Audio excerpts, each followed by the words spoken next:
Welcome back to Horns High Studios for another episode of 666 Seconds of Metal. That means that each one of these episodes is 666 seconds or less, and that's 11 minutes and 6 seconds.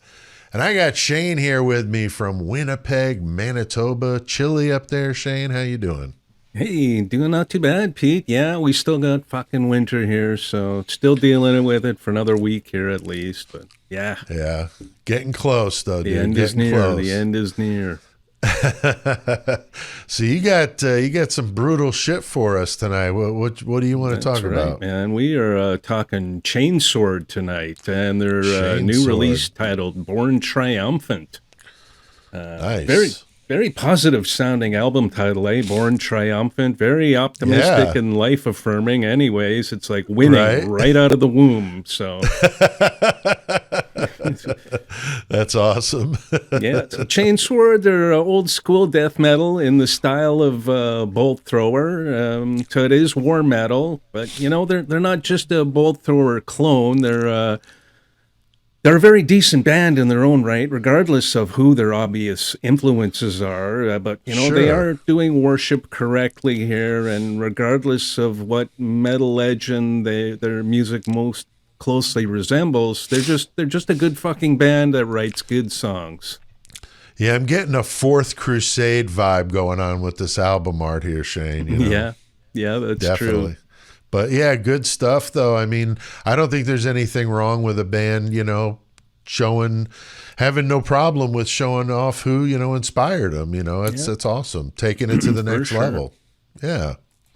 So if you're a gamer, you might be saying to yourself, hey, I've heard of a Chainsword before. You know, a lot of their lyrical content is based around, or they've received inspiration from the dystopian universe of Warhammer 40K, including, of course, the band's namesake, Chainsword. And I'm a bit of a gamer, but I've never played Warhammer. I'm more of a SnowRunner and Gran Turismo, but I sure know what the fuck a Chainsword is, Pete. Now, I know you're not much of a gamer, but I'm sure that you've guessed that it's a cross between a sword and a chainsaw.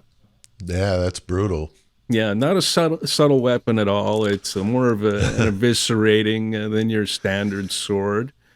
Right. Anyways, lyrically, they're all about Warhammer and the other horrors of military conflict and war in general. You see right there?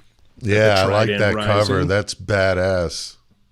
That's really a cool cover. I like that. So Chainsword is a five-piece band out of Poland. They are on Gods of War Productions label. And first I'm going to go through the band members here quickly, and then we'll get into the new album. And, you know, I am Polish, but I am going to proceed to butcher all of their Polish names. I'm glad you're doing it. I don't know if they're quite native to Poland, actually, or if they're just, you know, residing there now. A lot of the names look Germanic to me. They have accents over the name. And so I don't know. I mean, what do I know about that shit? Anyways, Here we got Wutander Enti on bass, Saren Spreiser on guitars, Herr Hoffman on guitars, Herr Feldgrau on drums, and Herr Brumbar on vocals. And that's right, you heard me right there. We have three people named Herr in the band. It's like, well, isn't that Mister? That's Mister in German, I think. Is that Mister? I believe so, yeah. I don't know. I believe that's what it is in German. So they're just going by their last names then, I guess? I guess. Being very formal about it. Very strange. They look cool, man. They're fucking wielding some shit, you know, ready to go down. So it's cool. Yeah. The album was released late February this year, and this is their second full-length album. Their first album, Blight March, was released in 2021. Now, it's a great album, too, but this one's even better. I'd say it's a little darker and harder, a little heavier than the last one. This is very heavy riff-driven, old-school death metal. They definitely got the Bolt Thrower groove going on with, you know, the thick, crunchy sounding guitars, lots of chugging. Yeah.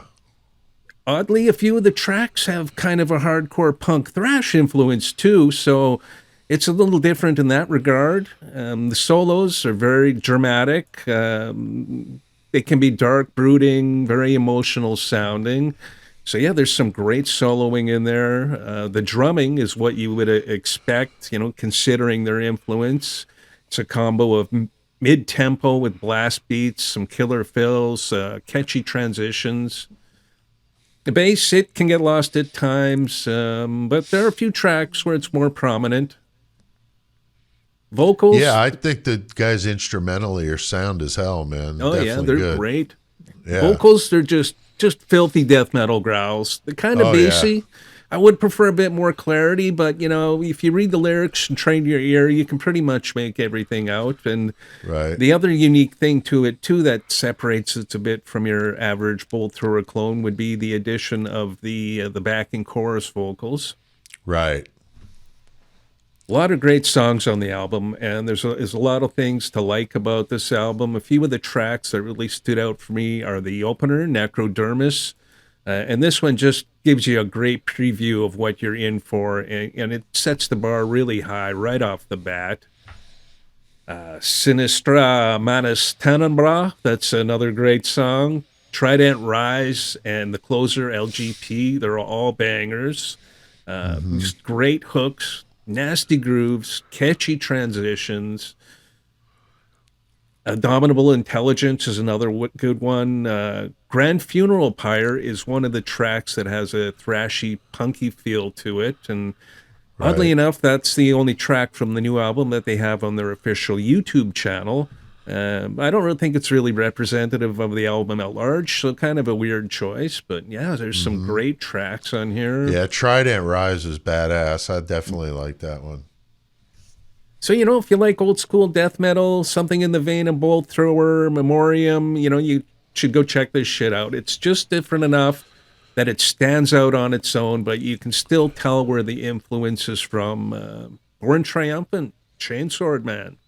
Hell yeah. I'm definitely going to check more of it out. I listened to about half of it, and I'd like to listen to the whole thing and then maybe go back and listen to the one before it too. So there you go, man. You got something to chew on, some brand new metal, and we'll see you guys next time on 666 Seconds of Metal. Horns fucking high.